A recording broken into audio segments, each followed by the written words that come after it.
আমার অর্ধাঙ্গিনী কিছুদিন ধরেই আমাকে বলছিল যে আমি চুলটাকে স্ট্রেট করব। চুল স্ট্রেট করার জন্য সে বায়না করছিল, সে পার্লারের দিকে ছোটাছুটি করছিল। প্রায় ৫-৬ হাজার টাকার মতন আমার বাস দেওয়ার চেষ্টা করছিল। আমি মোটামুটি বুঝতে পেরেছি, তাই আমি নিজেই তাকে চুল স্ট্রেট করে দেওয়ার চেষ্টা করলাম।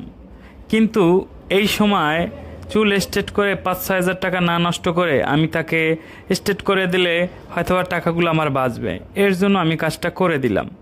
তো বিশেষ করে আমি ভয়েও ছিলাম, কারণ এর চুল স্ট্রেট না করে দিলে আমার চুল থাকবে না, কারণ আমার চুল প্রতিদিনই একটা একটা করে চলে যাবে তার হাত দিয়ে টানতে টানতে।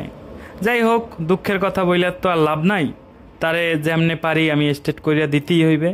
তো আমি কাজটা শুরু করলাম। আজকের তার চুল পরে না কি করে তা জানি না, কিন্তু স্ট্রেটের মতন করে করব। তো আমি ভালো করে তাকে পরিপাটি করে চুলগুলো ওয়াশ করলাম, মেডিসিন লাগালাম, কিছুক্ষণ ওয়েট করালাম। তারপরে তার চুলটাকে স্ট্রেট করার জন্য স্ট্রেট মেশিনটাকে গরম করলাম, তারপর আয়রন করা শুরু করলাম। তারপর চুলগুলো দেখলাম যে ভালো স্ট্রেট হচ্ছে। তো এই হলো রেজাল্ট, দেখেন কত সুন্দর করে করে দিছি।